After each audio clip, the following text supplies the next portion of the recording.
اللہ الرحمن الرحیم۔ السلام علیکم۔ آج کی اس ویڈیو میں آپ کو زیارت عاشوراء کی خصوصیات کے متعلق بتاؤں گی، جس کو سننے کے بعد آپ اپنی عبادات میں زیارت کو ترجیح دیں گے۔ زیارت عاشوراء چند عقائدی اور فکری دروس کا مجموعہ ہے۔ یہ اس زیارت کے امتیازات میں ہے جو کسی دوسری زیارت میں نہیں ملتے۔ اس زیارت کا باطن معرفت کے معنی سے بھرپور ہے۔ بڑے بڑے علماء دین کا یہ ورد ہے۔ زیارت عاشوراء حدیث قدسی ہے۔ حضرت جبریل علیہ السلام نے یہ کلمات خداوند قدوس کی بارگاہ سے لیے۔ حضرت امام جعفر صادق علیہ السلام فرماتے ہیں، اے صفوان، اس زیارت کو پڑھو اور اسے جاری رکھو۔ میں اس کو پڑھنے والوں کے لیے چند چیزوں کی ضمانت دیتا ہوں۔ اس کی زیارت مقبول ہوگی، اس کا سلام بغیر کسی پردے کے پہنچے گا، اس کی کوشش رائے گاہ نہیں جائے گی، اس کی حاجت پوری ہوگی اور وہ اللہ کی رحمت سے مایوس نہیں لوٹے گا۔ اے صفوان، میں یہ ضمانت اپنے بابا کی ضمانت پر، وہ اپنے بابا امام سجاد علیہ السلام کی ضمانت پر، وہ اپنے بابا امام حسین کی ضمانت پر، وہ اپنے بھائی حسن کی ضمانت پر، وہ اپنے بابا علی کی ضمانت پر، وہ رسول اللہ کی ضمانت پر، وہ جبریل علیہ السلام کی ضمانت پر اور وہ خداوند قدوس کی ضمانت پر دیتا ہوں۔ خدا ضمانت دیتا ہے، جس نے بھی دور یا قریب سے اس کی تلاوت کی اور دعا کے لیے پکارا تو میں اس کی دعا کو سنتا ہوں اور اس کی زیارت کو قبول کرتا ہوں، اس کی دعوت پر لبیک کہتا ہوں اور اس کی مراد پوری کرتا ہوں۔ اس نے جو بھی دعا مانگی ہو وہ میری بارگاہ سے مایوس نہیں لوٹتا۔ میں اسے مراد برابری کی بشارت دیتا ہوں۔ یہ زیارت عرش خدا پر عظیم درجہ رکھتی ہے۔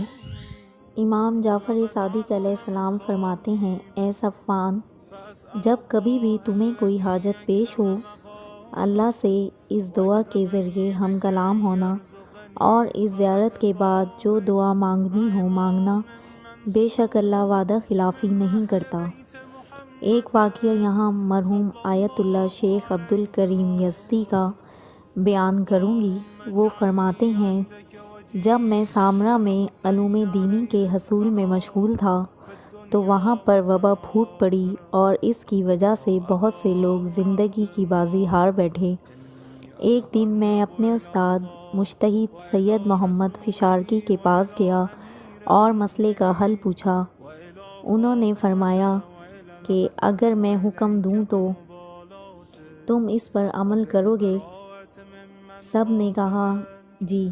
انہوں نے فرمایا، سامرا کے شیعہ حضرات کو حکم دیتا ہوں 10 دن مسلسل زیارت عاشوراء کی تلاوت کریں، اس کا ثواب بی بی نرجس خاتون کو ہدیہ کریں اور انہیں امام زمانہ سرکار کی خدمت میں وسیلہ قرار دے کر خدا سے اس مرض کی شفا طلب کریں۔ تم میں سے جو بھی اس کی تلاوت کرے گا میں اس کی صحت کی ضمانت دیتا ہوں۔ دوسرا واقعہ الحاج سید احمد لکھتے ہیں، جمعے کے دن میں مسجد سیلہ کے ایک گوشے میں بیٹھا تھا۔ وہاں ایک صاحب عمامہ سید داخل ہوئے جو بہترین عبا قبا پہنے ہوئے تھے۔ مسجد کے ایک کونے کی طرف گئے اور ان چند کتابوں میں سے ایک کتاب اٹھائی اور مجھے دی اور کہا کہ اپنے دنیاوی قضاء و حوائج کے لیے ہر روز نماز فجر کے بعد امام زمانہ کی نیابت میں زیارت عاشوراء کی تلاوت کیا کرو، اور مجھے کچھ مال دیا اور کہا کہ تمہیں 1 مہینے تک کسی کی محتاجی نہ ہو، یہ مال تمہارے لیے کافی ہے۔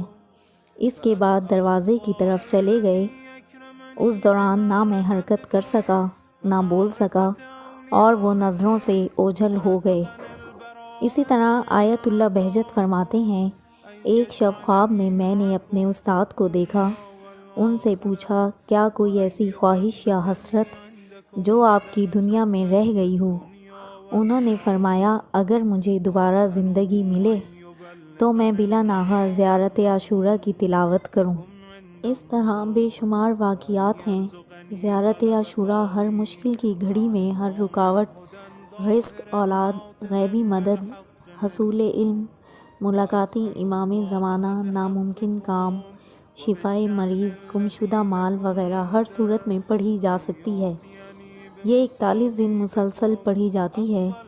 جب آپ زیارت عاشوراء کو شروع کریں اور لان پہ پہنچیں تو اس کو 100 مرتبہ دہرائیں، اور جب سلام پہ پہنچیں تو اس کو بھی 100 مرتبہ دہرائیں۔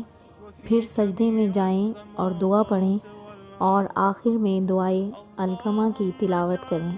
امام علی نقی علیہ السلام فرماتے ہیں، اگر لان اور سلام کو 100 بار پڑھنا مشکل ہو تو اختصار کے ساتھ پڑھا جا سکتا ہے۔ ایک دفعہ لان پوری پڑھنے کے بعد 99 دفعہ اللہم لعنہم جمیعا پڑھیں۔ پھر سلام ایک دفعہ پورا پڑھنے کے بعد 99 دفعہ السلام علی الحسین وعلی ابن الحسین وعلی اولاد الحسین وعلی اصحاب الحسین پڑھیں۔ پھر سجدے کی دعا پڑھیں اور آخر میں دعائے علقمہ کی تلاوت کریں۔